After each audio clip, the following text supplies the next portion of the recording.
ये उत्तर प्रदेश की स्टोरी है।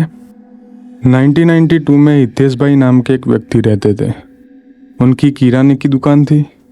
कई दिनों से उनके धंधे में मंदी थी, तो ये सभी थोड़े टेंशन में थे। धंधा कुछ खास चल नहीं रहा था, पैसों की भी तंगी होने लगी थी। तो क्या होता है, एक दिन गांव में एक साधु बाबा आते हैं, तो हितेश भाई की दुकान पे आते हैं। बाबा ने आटा और ग्रोसरी का सामान लिया था।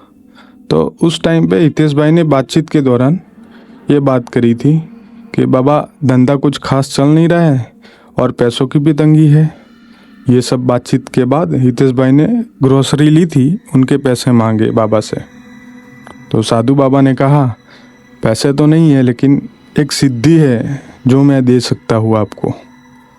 तो हितेश भाई थोड़े सोचने लगे, सिद्धि? मुझे तो पैसे चाहिए। तो हितेश भाई ने बोले, कोई बात नहीं बाबा, अभी आप जाइए, बाद में हो तभी देना। बाबा ने जाते जाते रात को 1 बजे जंगल में आ जाना, ऐसा हितेश भाई को बताया था। हितेश भाई अपनी दुकान बंद करके घर पे गए, रात को खाना खाया और थोड़ा सोचने लगे कि बाबा ने बोला था रात को 1 बजे आना, जाऊँ कि ना जाऊँ, जाऊँ कि ना जाऊँ, यही सोच में पड़ गए थे। लेकिन उन्होंने बाद में सोच ही लिया, चलो जाने में क्या जाता है अब। फिर हितेश भाई वो रात को निकल गए तैयारी करके। जब जंगल में चले गए तो सामने दूर वही साधु बाबा बैठे थे। घना अंधेरा था जंगल में और एकदम डरावनी रात थी। तो हितेश भाई बाबा के पास चले गए और बोला उन्होंने, बाबा प्रणाम, आपने बुलाया था मुझे तो मैं आया हूँ।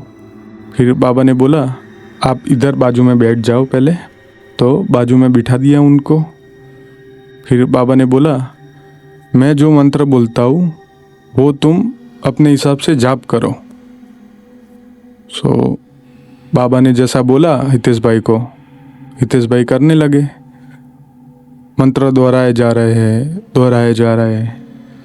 थोड़े टाइम के बाद क्या हुआ, एक सुंदर सी लेडी दूर से दिखाई दे रही थी। वो धीरे धीरे हितेश भाई के पास आ गई। बाबा ने बोला, मंत्र का जाप चालू रखो। उन्होंने चालू रखा, लेकिन थोड़ा हितेश भाई सहम गए वो लेडी को देख के कि इतनी रात को ये लेडी क्या कर रही है इधर। फिर बाबा ने बताया कि डरो मत, ये कर्ण पिशाचनी है। अब जो भी मांगोगे इससे वो आपको देगी। मेरे पास पैसे नहीं है, लेकिन ये सिद्धि दे सकता हूँ आपको। हितेश भाई राजी हो गए। बाबा ने ये भी बताया चेतावनी के रूप में, सिद्धि तभी मिलेगी कि आप उनके वचन निभाओगे, तभी ये सिद्धि हासिल होगी आपको। हितेश भाई मान गए। कर्ण पिशाचनी ने हितेश भाई से कुछ वचन लिए, जैसे कि आपको ही दिखूंगी मैं, किसी और व्यक्ति को नहीं दिखूंगी, और आप ये बात किसी और व्यक्ति और कोई इंसान को बता नहीं सकते। हितेश भाई उस टाइम खुशी के मारे वचन दे दिया। वो घर पे चले आए। अब वो वचनबद्ध थे कर्ण पिशाचनी के। सवेरे घर पे आके अब वो सोचने लगे कि मेरे पास कर्ण पिशाचनी है। कर्ण पिशाचनी क्या करती थी, उनके कानों में आके सब कुछ भूतकाल भविष्य बता देती थी। हितेश भाई ने उस टाइम पे ये सिद्धि का उपयोग करके बहुत सारे पैसे कमाए। जैसे ही कर्ण पिशाचनी मिल गई, उन्होंने सट्टेबाजी में पैसे लगाए। वो भविष्य बता देती थी क्या होने वाला है, तो उन्होंने पैसे लगाए, बहुत सारे पैसे कमाए। उनकी किराने की दुकान थी, एक किराने की दुकान में से दूसरी किराने की दुकान कर दी, मतलब बहुत सारे पैसे कमाए।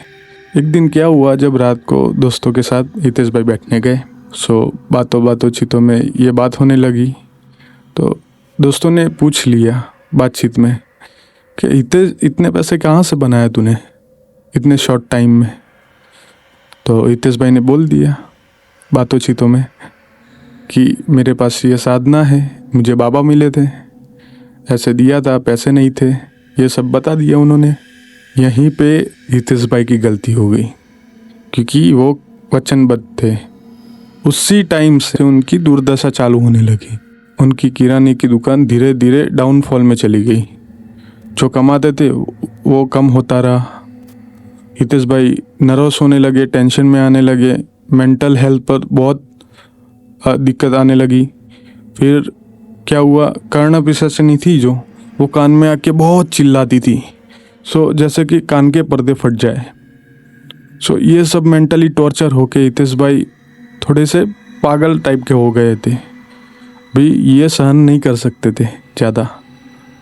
तो धीरे धीरे उनकी हालत भी बिगड़ने लगी, वो बीमार रहने लगे और एक टाइम के बाद उनकी मृत्यु हो गई। लोग बोलते हैं कि कर्ण पिशाचिनी ने उनकी आत्मा को वश में करके ले गई। बेसिकली यही स्टोरी थी दोस्तों। आपको अच्छी लगी हो तो लाइक, शेयर एंड सब्सक्राइब करें।